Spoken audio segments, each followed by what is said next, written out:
Thanks very much, Keith. Yeah.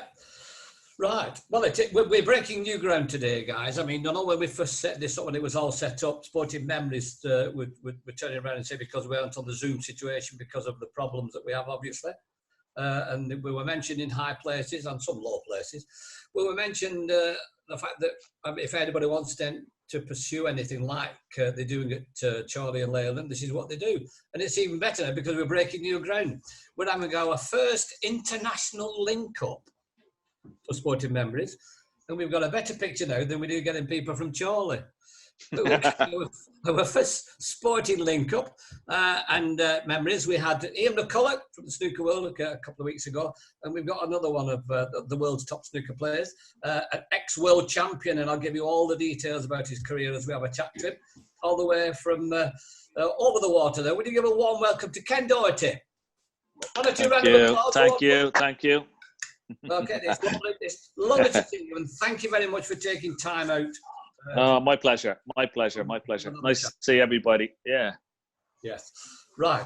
I'll go through your playing career in general, but what we'd like to do for people that are on regularly, I'd like to start off with that. We've got Steve Elliott and Mags Elliott there. Steve Elliott, everybody knows, used to play for Bolton Wanderers. I'll mention that first.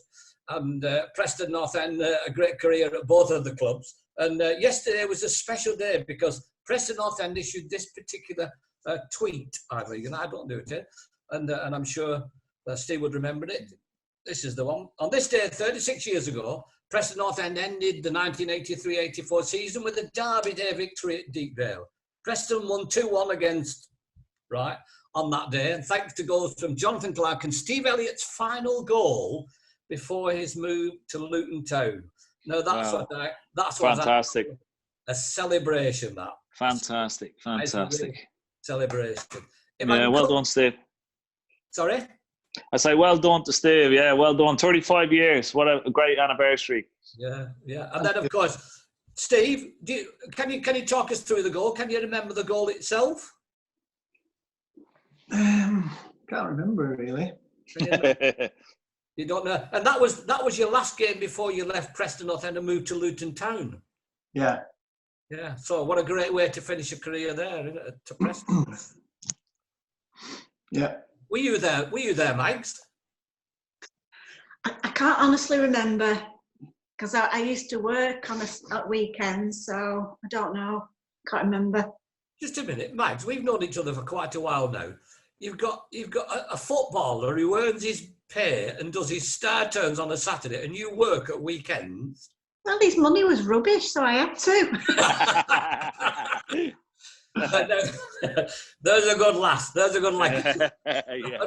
I understand that. But congratulations on that, Steve. It's nice to know that Preston North End still do these kind of things and remember the older players. I think it's great for many of the football clubs to remember the players who actually, entertain the fans and did great things for Preston North End. So we'll look forward to a couple of other goals when we get playing again and we play the walking football. I believe you've still got a talent as far as walking football is concerned, haven't you? According to Keith McIntosh, you can still knock them in for 25 yards. But anyway, so congratulations anyway, and I'm sure you'll have that as a memory lasting a long time now. We'll turn to our special guest, to Ken there. I asked Ken, for people who weren't logged on when we were going, I asked Ken, were all those pictures at the back of it, were they all the trophies? But what was the answer that you gave us, Ken? No, this is all family photographs here. I'm in the kitchen here, so these are all families. I don't like having trophies in the house, to be honest. They're all down in the snooker room where I practice. So I have one replica from it's like a 3/4 replica that World Snooker gave me for winning the World Championships, and it's just behind the telly over there. But most of the trophies in the house are all my sons. So, and at the moment, he's already accumulated more trophies than I ever won. So, but not in the world of snooker. Not in the world of snooker, no. In the world of tennis, it's just something there. I prefer the trophies down in the snooker room, and I have the little sort of 3/4 World Championship just to remind me every now and again, that of back in 1997. Yeah, well, obviously, I should. We'll talk about that later on. But I mean, you turned fully pro according to the stats. I'm going to quote these stats off Wikipedia, Yeah. so we know that Wikipedia can be a bit up and down depending on who decide what they're going to put on. But you turned fully pro in 1990.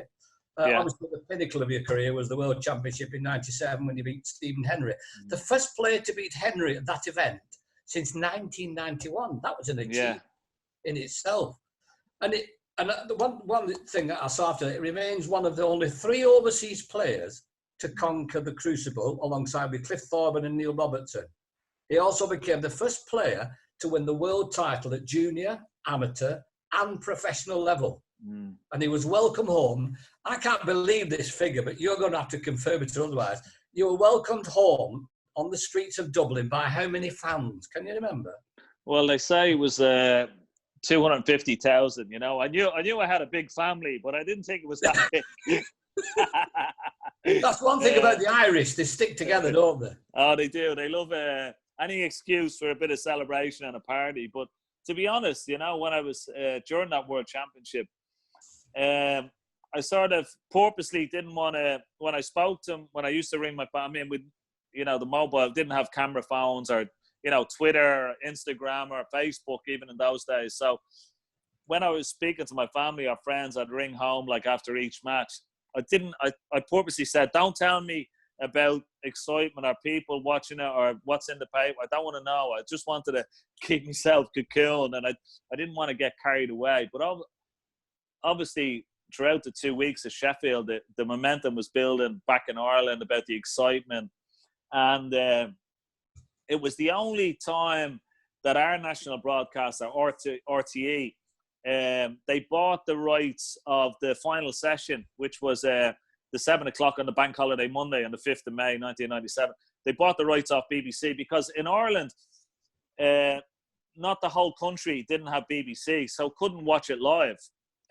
So the good thing was that RTE bought the rights for the final session so the whole country could watch it.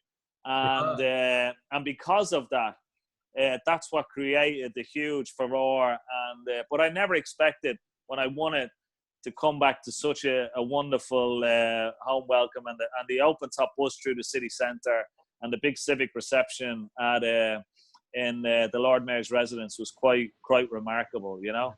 And the funny story was when I got to the Lord Mayor's residence and all the big crowd was outside and the open top bus pulled up and I came in. The Lord Mayor gave me a wonderful trophy, a crystal, Waterford Crystal trophy, and brought me in to meet all the dignitaries. And in there was the Chief of Police for Dublin.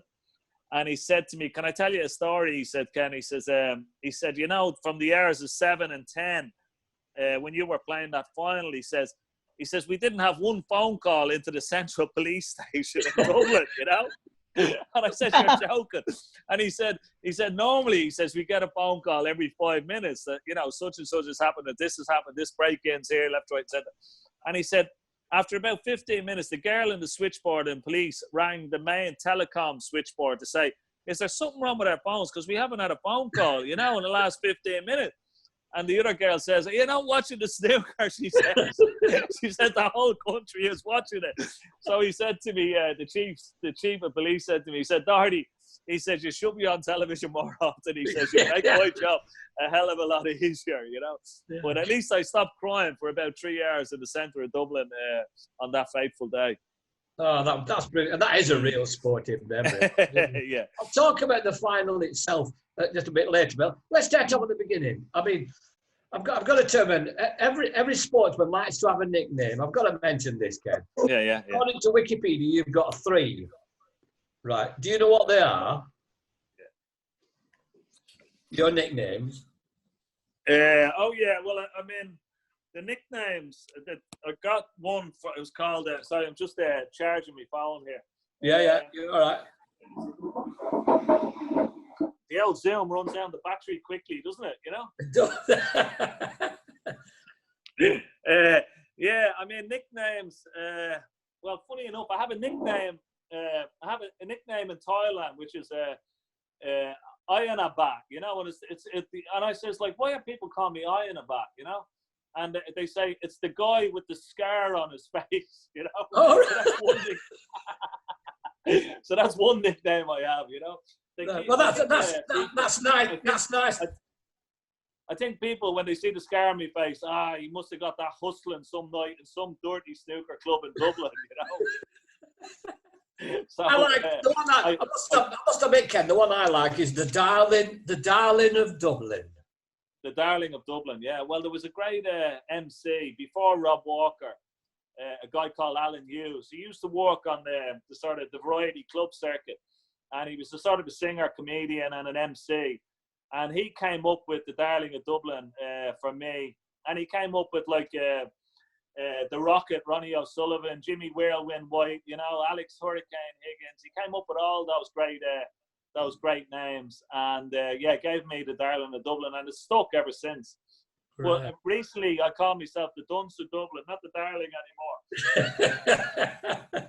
So when you actually first started, obviously, what age did you start playing? And was it Dad who persuaded you to start playing? Well, I remember when I first watched snooker, it was on do you remember the Pop Black series that used to be on BBC? It only come on like once a week, and it was only like a half an hour program, and they used to sort of condense two single frames, and it was sort of a league basis. And that was the first time I saw Alex Higgins, and I was about 8 years of age. And my father used to love Ray Reardon, and I saw Alex Higgins play Ray Reardon on Pop Black, and from then on I was absolutely hooked. And I asked Santa for a little a snooker table that year, and it was at the end of my bunk bed. And my father and I used to watch the World Championships together, but it was the first time I saw snooker was Pop Black all those years ago. And believe it or not, I did have we had a black and white television, you know, in the house. And I remember Ted Lowe saying, for those of you watching in black and white, the brown is next to the blue. Yeah. Classic. Absolute classic, wasn't it? Yeah. One of the famous commentator quotes from our snooker crowd, but Ted Lowe was a classic, you know. Oh, yeah. The voice of snooker, wasn't he, really? He was brilliant, yeah, absolutely brilliant. So when did you suddenly, or when did you or Dad suddenly realise that, you know, this kid's got talent? Well, I mean, as I said, I got the snooker table when I was 8 years of age. The snooker club in my local village, I used to be only allowed in on a Sundays, like just for about an hour on a Sunday before dinner. And my big brother used to take me in there. And that was sort of the hub of the area because they had a pool table, snooker table. They had a jukebox. They had some pinball tables, pinball machines, and Space Invader machines and stuff like that. So it was sort of where a lot of the adolescents went. But like kids at my age, we weren't only allowed in unless we were accompanied by an adult. So Sundays was a big treat for me getting in there. And when I first started playing on the pool table or the snooker table in there, I used to have to stand on one of those old biscuit tins. Remember the old biscuit tins? Yeah, yeah. And they got me a biscuit tin so I could stand on and play the shot, and then I'd kick the biscuit tin and play the next shot, you know? But and that's how I started. But when I started beating some of the older boys, they used to hide the bloody biscuit tin on me. So I couldn't reach half the shots. I'd have to play a lot of the shots with the rest, you know? But I suppose, you know, like, there's lots of things that align yourself for whatever path you take in life. And the fact that, you know, that watching the snooker on the TV, getting the snooker table from Santa, and then, of course, you know, they had a couple of snooker clubs in our village. And because of that, that's how I sort of fell into and grew a love for playing snooker. Yeah, and obviously you went, as I mentioned there, about going through, you know, the three main tournaments, you know. Yeah. The amateur, the junior, the amateur. So yeah. and then the professional level. When you started to play at the amateur level, first of all, and then this young kid coming on the block who was a world champion junior. You know, did you find it? You know, the older guy didn't like this young upstart beating them? Well, no, it was sort of the funny story. I mean, what the most important thing, and my mother would always. Unfortunately, my father, there's a couple of things happened when I was a kid, you know, and my father passed away when I was 13. Right. He took a heart attack in our village on the way back from a school play. And So he never saw me play in any competition, or he used to see me play on the snooker table at home. You know, or in the back garden when I got a 6x3 table. And after he died, the local club then started to give me free practice and sponsor me, because they knew money was tight at home. My mother couldn't afford it. She was left with 4 young children, you know. So, but what she did, she used to let me play, no problem, because she always knew where I was. But she'd always drill into me, look, at your education is first. Once you do your homework, I don't mind you playing snooker as much as you like, but she'd always drill into me about the education, you know, and that was, I think, was very important. So when I finished school when I was 18, I made a conscious decision to come to England, because that's where all the best players were, all the best amateurs. Yeah. And I came to England in 1988. And the funny thing about that, you mentioned that World Junior Championship, I was playing in a pro-am in 1989 in England. I still hadn't turned professional. And a fella called Curly Mick from London, a real sort of Del Boy type, you know. And he was always like making side bets on snooker matches at tournaments and stuff like that, and trying to earn money that way. And he said to me, he says, "Are you going to the World Junior Championships in Iceland? And it's on next month." And I said, no. I said, I couldn't afford to go, to be honest, you know, and I didn't even know it was on, you know. And anyway, he said to me, he says, "If I pay your way," he says, "would you go?" And I said, "Bloody sure I would," you know. I said, "What do you want there?" He says, "I don't want that now." He said, "But I'd like, you know, you're a good player, you're a kid, you don't have any money." He said, "I'll pay your way." I said, "Okay, no problem." So anyway, he paid me way. We flew over to Iceland, and it was a lot of kids from England and all over the world that come to play in it. And I was there with a week with him. I ended up winning the World Junior Championships in Iceland that year. And I got £3,000. I got the perpetual trophy. And I got a trophy that you keep as well, you know. And he said to me, Curly Mick, at the end of the week, he said, "Can I take the trophy that you keep? I take it back to my friends, get a few photographs with it, and I'll give it back to you." And I said, "Yeah, no problem." I said, "Look, I'm more than grateful," I said, "for what you've done for me to be here, because I wouldn't be here only for you." I never saw him again. He went with the trophy, but I didn't mind. My name was on the cup, and I had a few bob in my pocket. My name was on the perpetual trophy. And but for Curly Mick, who I never saw again, I wouldn't have won the World Junior Championship. And I'm the only player, as you mentioned, to win the World Junior. I won the World Amateur that same year. And then, of course, winning the World Professional. Nobody in the history of snooker has ever won all three. So I have a lot to be thankful for good old Curly Mick, the Del Boy in London snooker world, you know, all those years ago. I'm just coming out with a name like Curly Mick. There's bound to be something devious going on, isn't there? Really? Oh, big time, yeah. But then again, you know, he's obviously took the trophy, and I can imagine with the betting system, and he'd have made a few quid. "Oh, I want to bet on this young kid." Oh, he's no. Yeah. He would have made a few bob, but I was, as I said, I was more than grateful. But you know, that sort of gave me a title, and then winning the World Amateur Championships in '89, that gave me the ticket to turn professional the following year. Yeah. And I was actually due to play in a playoff to play Fred Davis, because at those years the top 10 amateurs had to play the bottom 10 professionals. And whoever won or lost, you know, if you won, you got your card, or you took the guy's card that you were playing. And I was due to play Fred Davis, who had won the World Championship, you know, umpteen times, of course, brother of Joe Davis. But thankfully, Fred retired and didn't want to play the playoff match, so I turned professional automatically. Right, because in them days, it was very much a closed shop, wasn't it? It was, yeah, it was pretty much closed shop. And it was only, I think, in 1991 or 2 that they opened it up. Anybody could just pay to play. But for years and years, and that's the reason why I had to go to England, was that I had to play on the Pro-Am circuit to try and get into the top 10 to play the bottom 10 professional. So it was quite a tough school. Right. What we have got, obviously, with Andrew, my son, who's did it, and obviously Keith, who's got, and Ken Duncan, who actually sent us some lovely photographs. So we've got 1 or 2 photographs. I've just got way through. There's different questions for different things. First of all, we've got the first one with you in action, and I can see. I can see to a certain extent on the right-hand cheek where you got your Japanese nickname from. yeah, that's right. So how did that occur? Well, I tell you, I always say that I got it from hustling, but it's not true. I was at a party when I was 7 years of age, and we were playing on the shed roof, and I fell off the shed roof backwards, would you believe?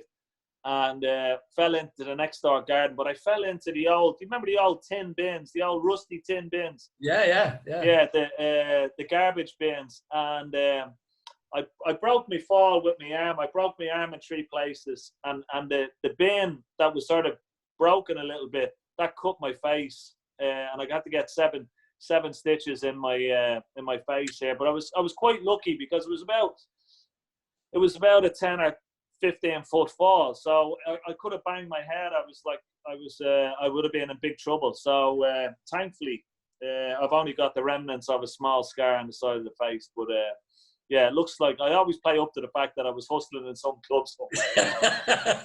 Well, they always say, never let the truth get in the way of a good story. Absolutely, yeah. Definitely one. The next one, this will obviously bring a lot of memories back. You mentioned it as well. After this one. Oh yeah.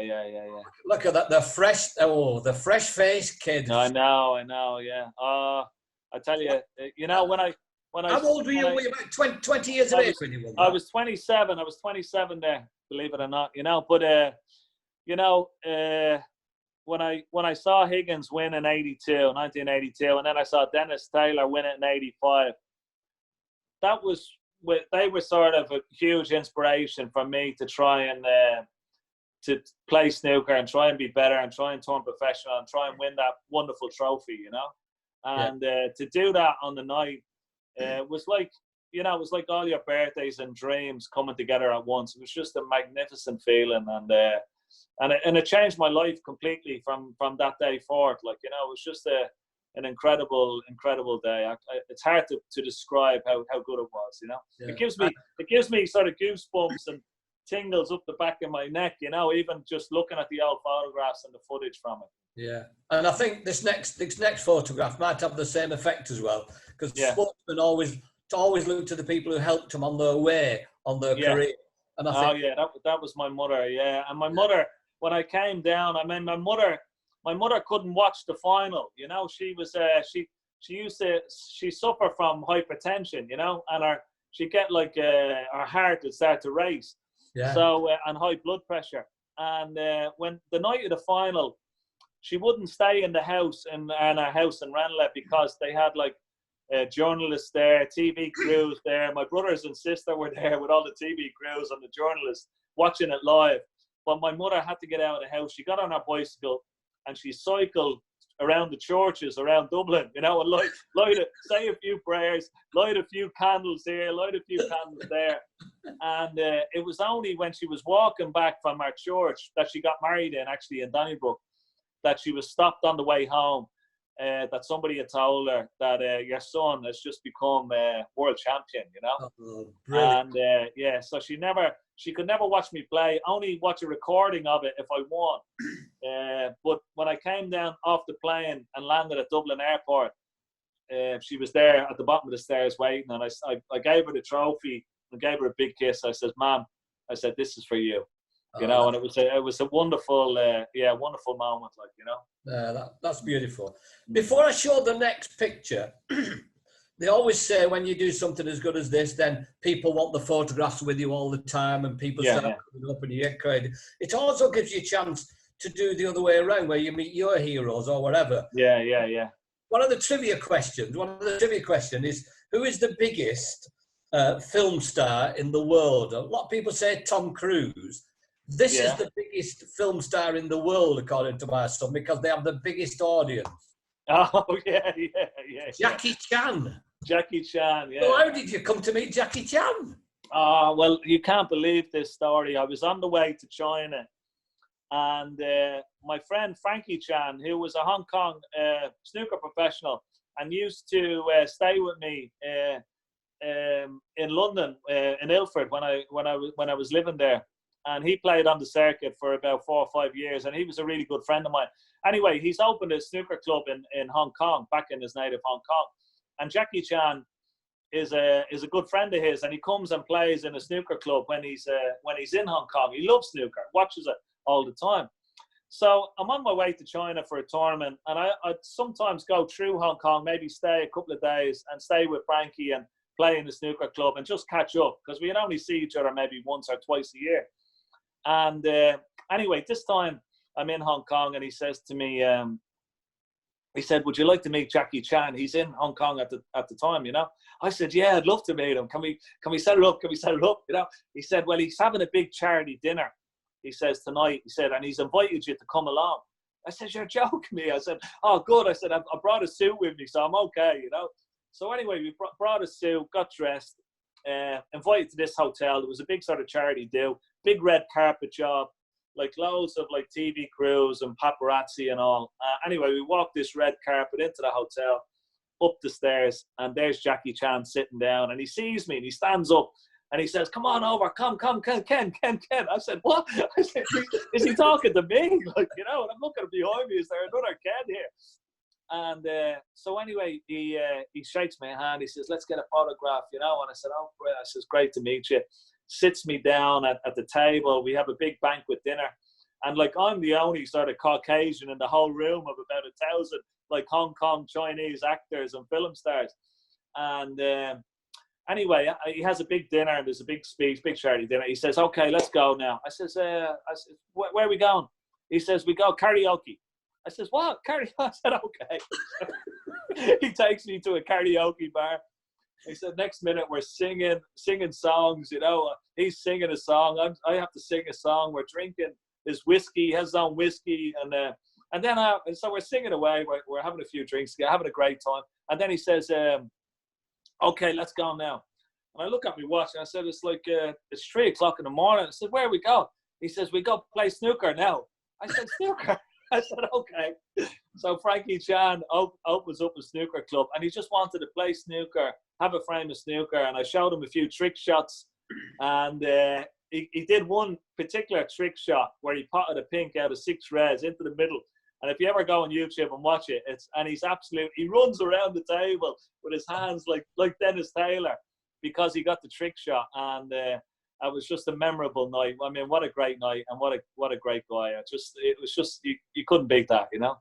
Yeah, I can imagine if you couldn't beat a night like that. I Yeah. want you to explain this next photograph, Doherty, and where it led. Okay. All right. Yeah, go ahead.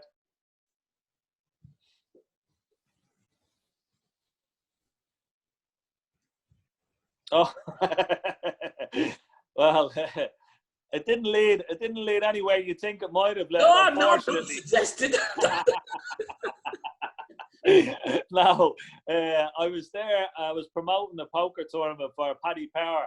It was the Irish Open Poker, and that's a lovely young girl called Nadine Coyle. Not Nadine Coyle, Nadine Doyle, I think her name is. And she was just happened to be a model who was promoting it. And she was a really nice girl, actually. And that was just a photograph. So nothing untoward. Like, No, I'm not. I didn't get snookered, or she didn't get snookered. No. I just thought that point.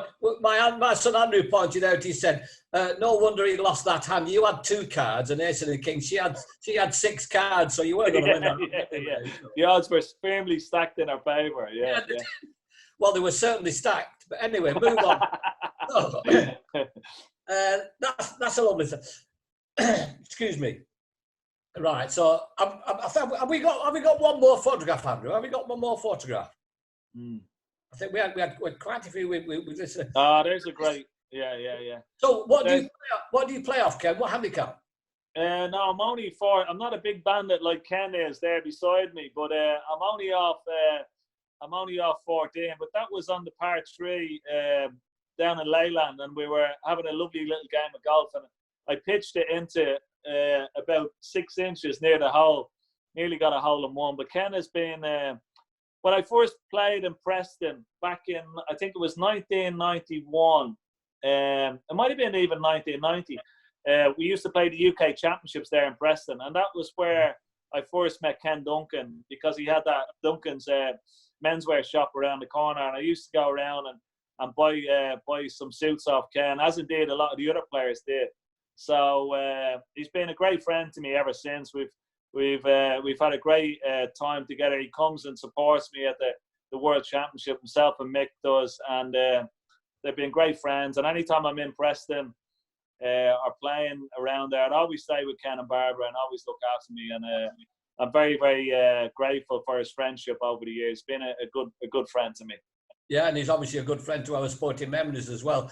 I was chatting with Ken yesterday, and I asked him the story as to how you both met, or how you got into it, and what he did for a living. And after 25 minutes, we finished that question.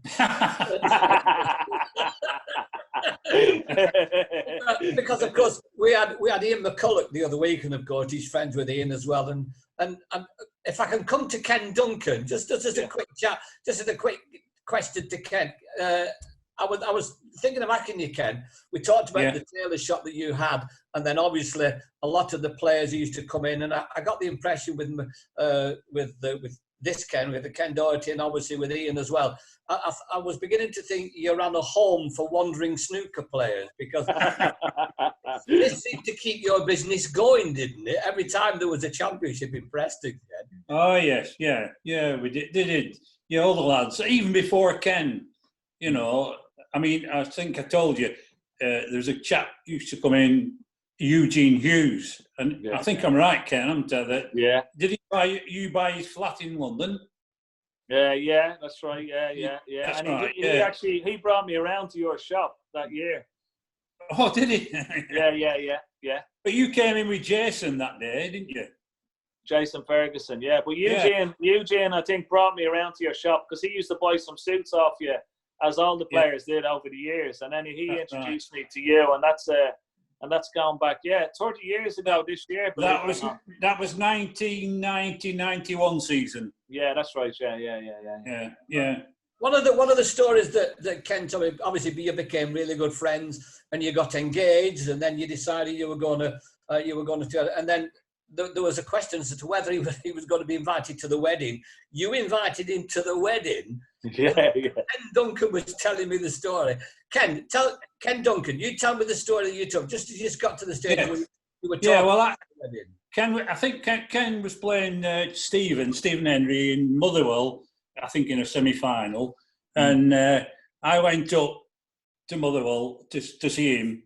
And I took him a engagement present up from Barbara and I, and also one from the girls in the shop. And I'm picking the balls out of the pocket when he's on the practice table, and he said, I said to him, "You kept it quiet, this," and he said, "Well, with the press, etc., you know." I said, "Well, fair enough." And I said to him, he says, "You and Barbara are going to come to the wedding, aren't you?" And I said, "Yeah." I said, "Love to, yeah." And I'm thinking like Dublin, you know. And I said to him, "Where are you getting married?" He says, "Melbourne." You know. I said, "Bloody hell." I said, "You don't want any bugger to go?" So, you'd have to sell a lot of suits to pay for a trip to... Yeah, but seriously, and unfortunately Barbara couldn't go because her mum suffered from had problems, you know, and very well, depression and that, and so I said to Ken, I said, "Have you no objection to my son coming, Mark?" And he said, "No, not a bit." I said, because Mark, when he was a kid, with me, with like football and then curling and bowling and work, and then spending a lot of time with him, you know. So we had 3 weeks in Australia, you know, which he thoroughly enjoyed, you know. Fantastic. That was great. And I'll tell you what, when Ken was living at home with his mum, I used to ring him and he'd ring me, but I'd ring him and his mum would answer the phone. And I went to the wedding, and that was in 2001, Ken, December. Yeah, 2001, Yeah, and I met his mum, and I said, "Bloody hell," I said, I've spoke to you that many times on the phone, and I said, "The first time I've met you, we're at the other side of the world, you know." She was, she's a lovely lady. Yeah. But that's great. That obviously, you know, coming back to You can. We talk about the friends. One of the great things about the Irish and the great thing about the north of England as well is the fact that when we do get together and we meet, we're open armed. We welcome everybody. Yeah, absolutely. Yeah, well, that's certainly the case with Ken and Barbara, with me for over the years, and even Mick as well. Ken's good friend, who's listening in as well. They've been fantastic friends. Always been great supporters.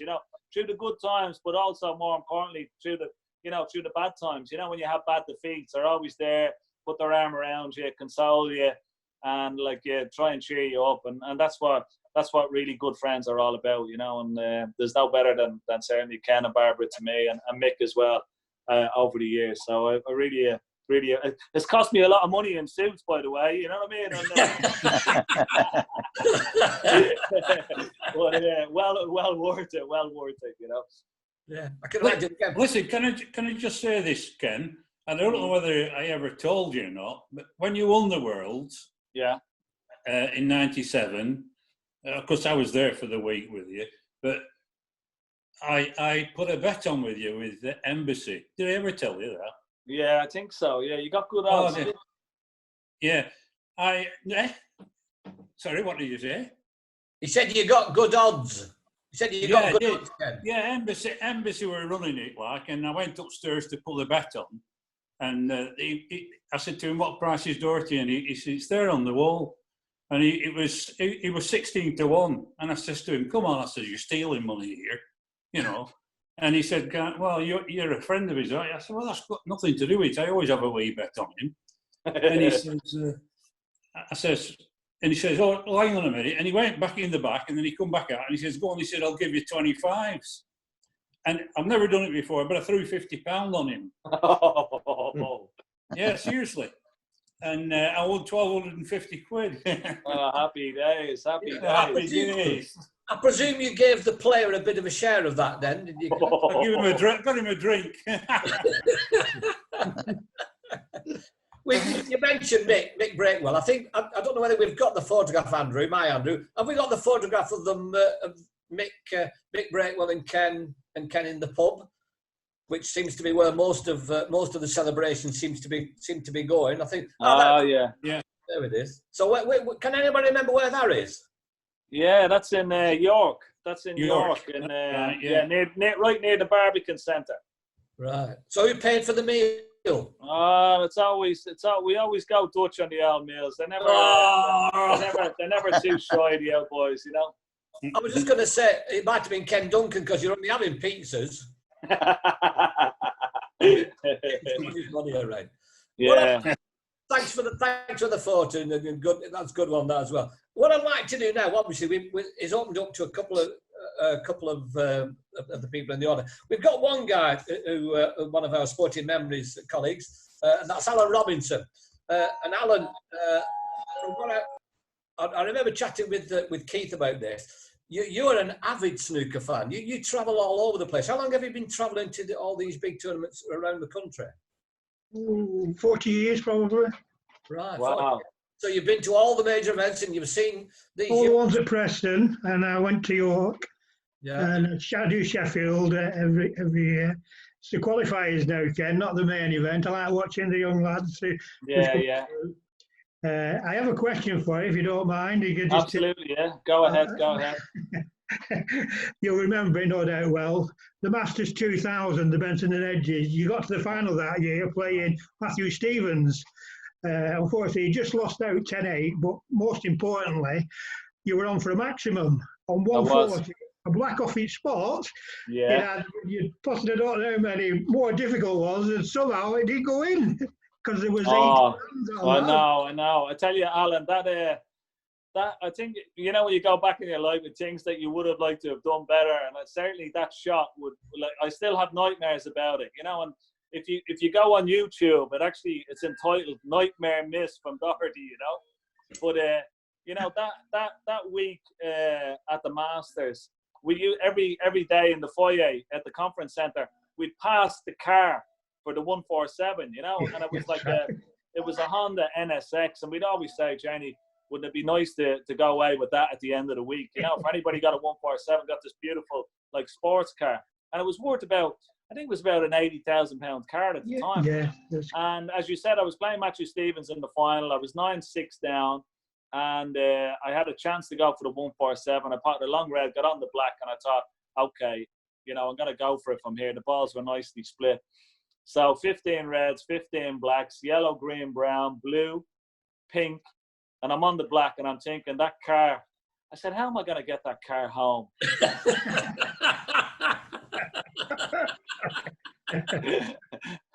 I'm going to have to drive it up the M1, across the M6, over to Anglesey, across Holyhead, on the ferry, and then and all the petrol money it would have cost me as well, you know. I didn't need the car, and anyway, I already had it. But no, that's the reason you lost it then. No, not at all. I mean, everything sort of. I just got too excited, and of course, the pressure of just. And it wasn't, to be honest. I'm more disappointed now, not about picking up the car, but it was the fact of creating history, because the last man to make a 147 in the conference centre was Kirk Stevens back in 1984. Yeah. So this was like would have been a part of history and nostalgia. And to miss the black now, I'm in the history books for all the wrong reasons, you know. But everybody, I'd be stopped on the street and people would say to me, I remember you won the World Championship where I was in 1997. But you remember you missed the black for the one. I said, oh, gee. So I can't get away from it. I can't get away. The consolation. It's a nightmare. You got the highest break. And sometimes, sometimes I'd wake up in the middle of the night screaming, "No! How did I miss that black?" Like, you know. So it's gonna haunt me for the rest of my life. Yeah, you talk about great sportsmen and Ray Clements, who I used to play a lot of golf with, and we talk about the great career he had as a goalkeeper. He said, but they all remember Kenny Dalglish, England, Scotland, Hampden Park, heading the ball, and it went through my legs. Yeah, always. Everybody mentions the catastrophes. When you say you missed that black, and I must admit, I thought, you said, just look at the reaction on the television. It brings me back to 1985, Steve Davis. Yeah, exactly. And he just stood there, and the expression on his face. You're just like, how the hell did I miss that?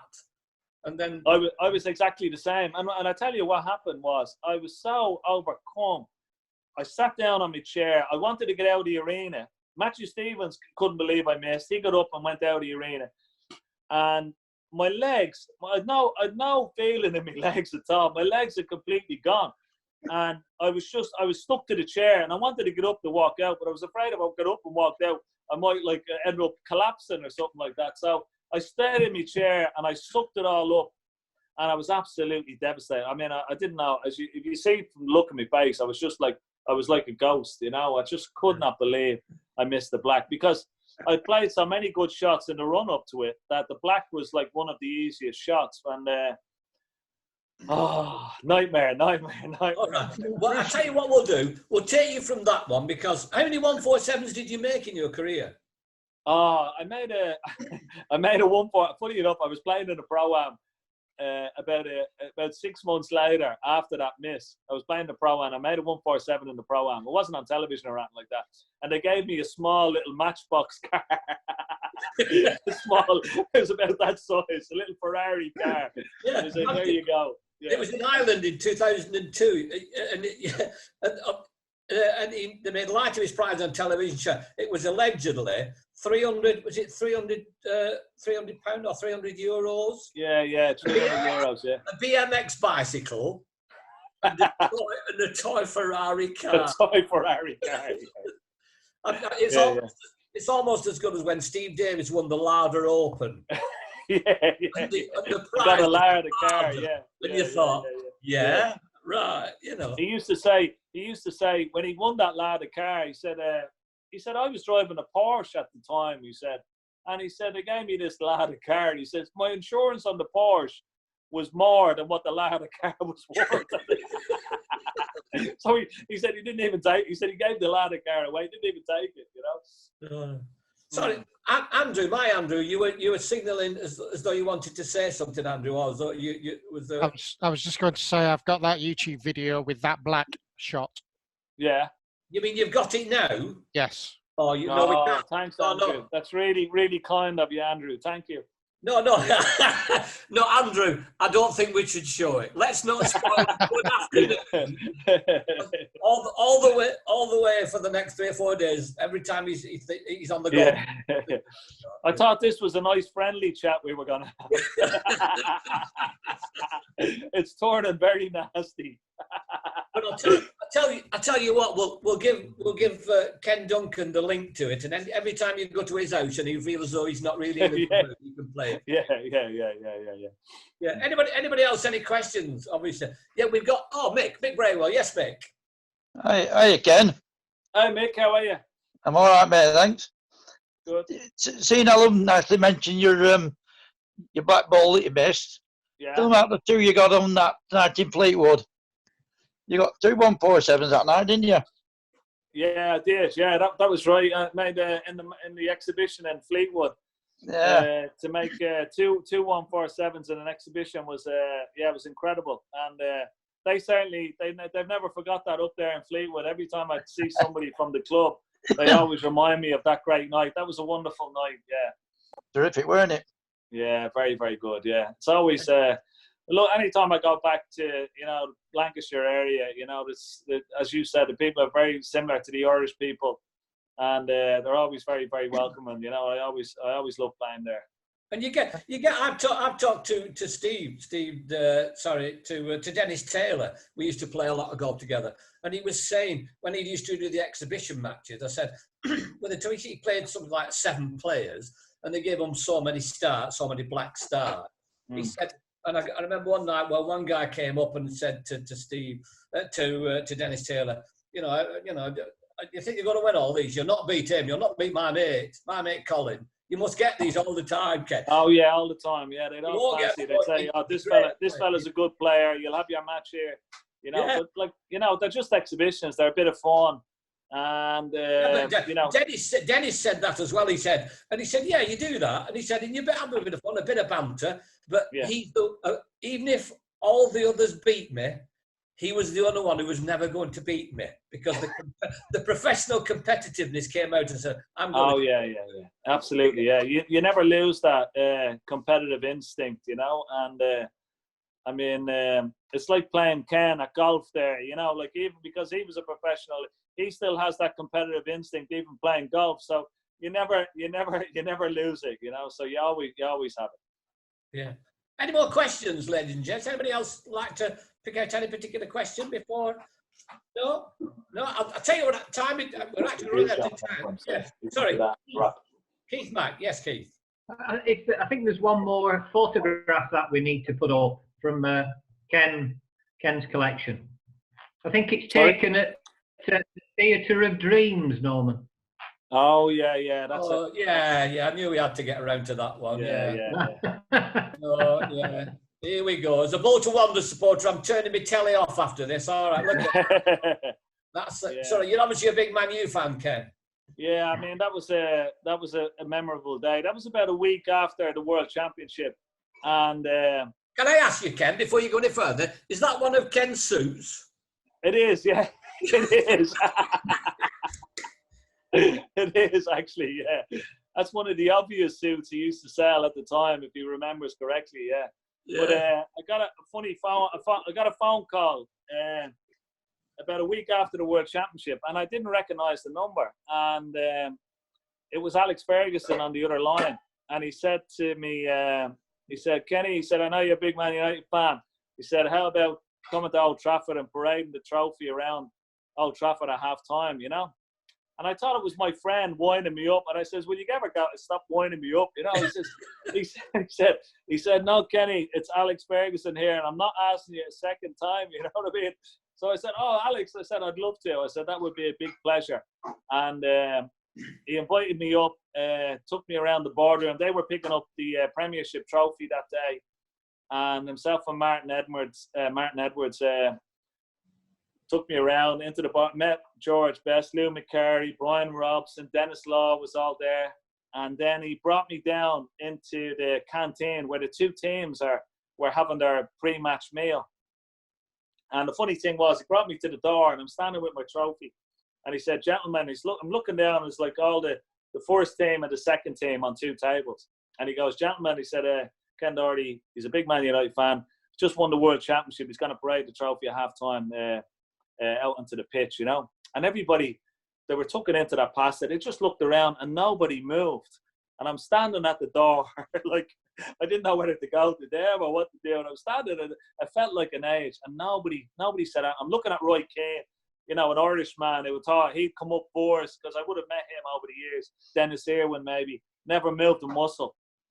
And anyway, this big fella pushed his chair back and walked over to me and stood and shook my hand and said, congratulations, Mr. Doherty, and welcome to Old Trafford, you know. And I looked up at him, like he was quite big fella. No, it wasn't Schmeichel, it was Eric Cantona, you know. And I said to him, and all I could muster out of my mouth was, thank you, Mr. Cantona. But once he came up, because he was the captain, once he, of course, came up, then the likes of the others came up, Beckham and Scholes and Giggs and Kane and Schmeichel and all the greats. And they just wanted to pick the trophy up and have a look at it and get a picture with it. It was a great day. And going out onto the pitch, my legs were like jelly going out into the middle of the pitch, you know, with all the crowd like clapping and cheering your name. It was magical.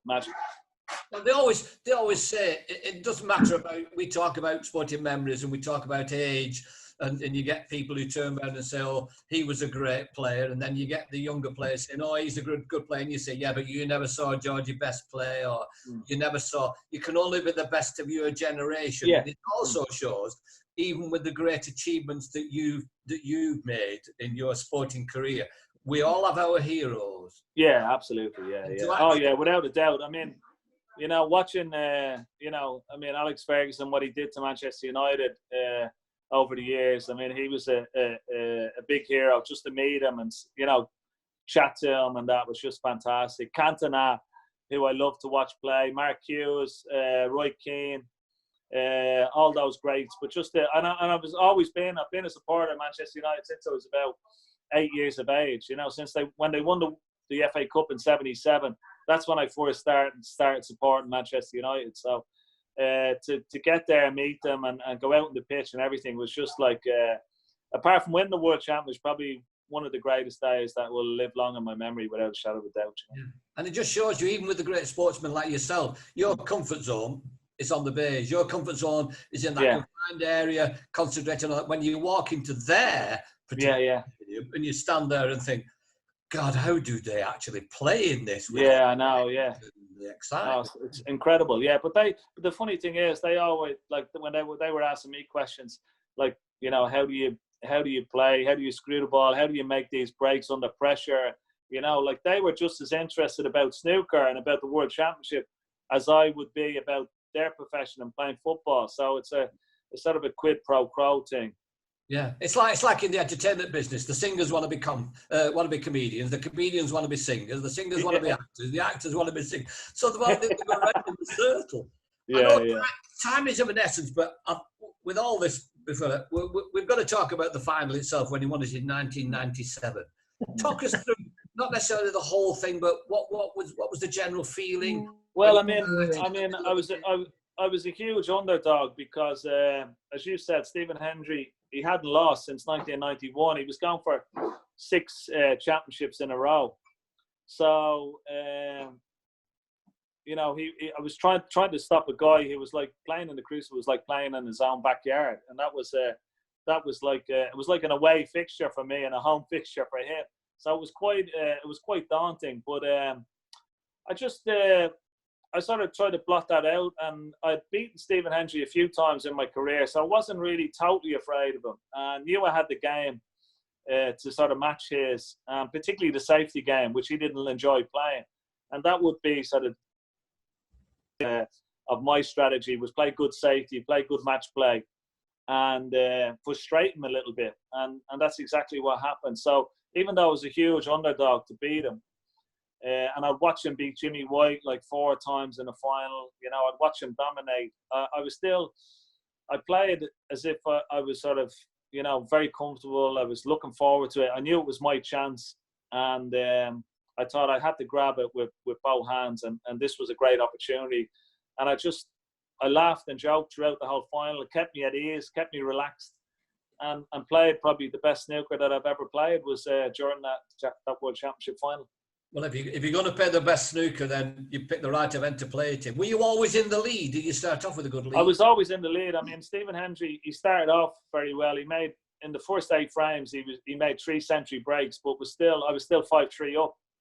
And that really gave me a great sort of sense of comfort and sort of put me completely at ease. And then the second session in the evening time, I won 6-2. So I was 11-5 up overnight, went 15-7. And then he started the stage, an amazing comeback, came back from 15-7 to 15-12. And that's when I started twitching. Yeah.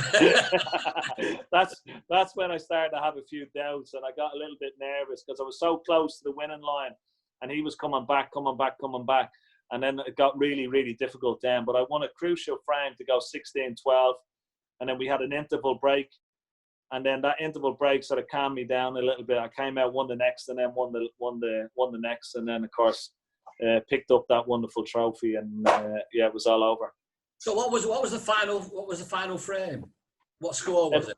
The final frame went close. I had to pot the last red all the way down to the blue and to the pink to win it.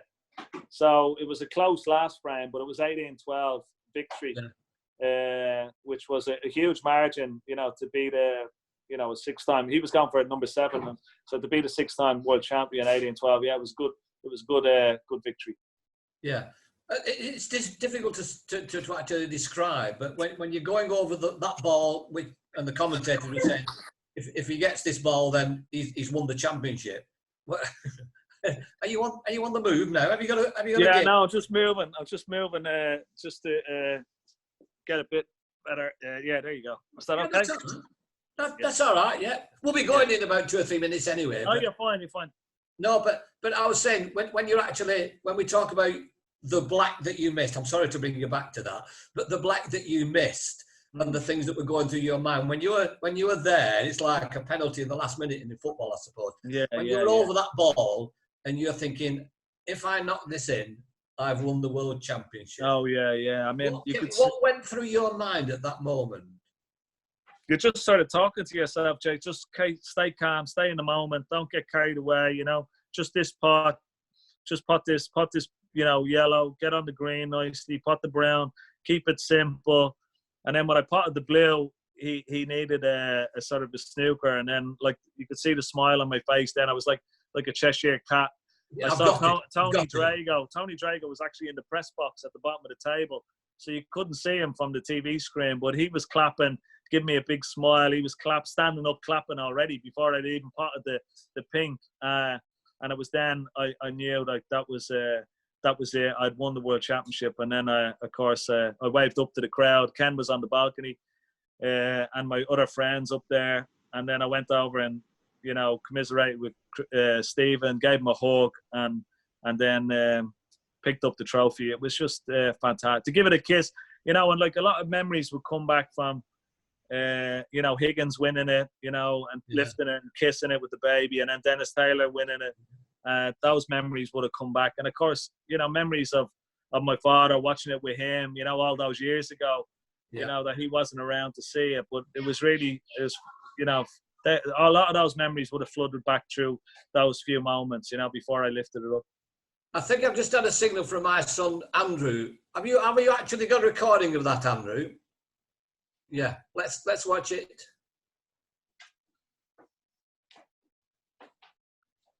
Oh no, that's a different one, is it? Is that a different one? Yeah, that was when I was 9-5. Right. Oh no, that's in Preston, I think. That's in Preston. Yeah, that's a different one. Yeah, that's a different tournament, Andrew. Yeah. Oh yeah, it's got greatest day, but that was obviously another tournament. But it must have been absolutely wonderful. We could. I mean this quite sincerely.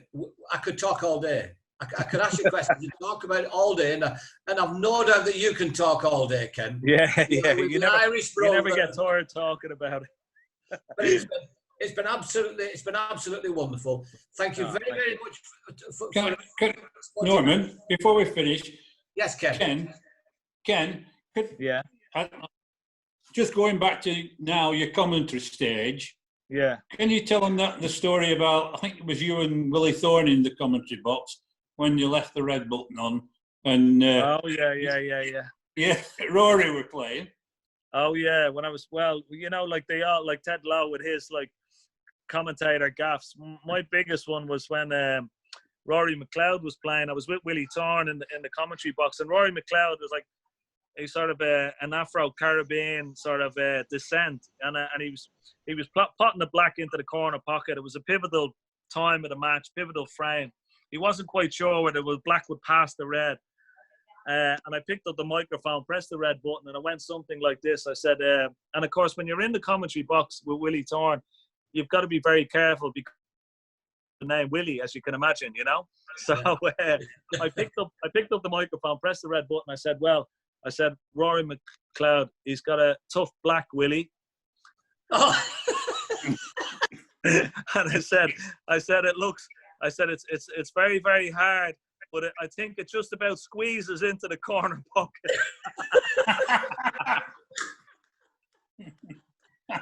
So Willie, the commentary box was shaking from Willie laughing his head off and giggling away, like, you know. Yeah, that was called putting your foot in it, you know. Oh, that was more than that, Ken. Trust me, that was more than that. Yeah. I don't think we can better that at all. I'd like to say on behalf of everybody at Sporting Memories and all our guests here, thank you very much for me personally. I've really enjoyed it. I'll hand back to Keith, obviously our representative from Sporting Memories, to end the session. But Ken, thank you very, very much indeed. Pleasure, Norman. Thank you. Thank you very much. Brilliant.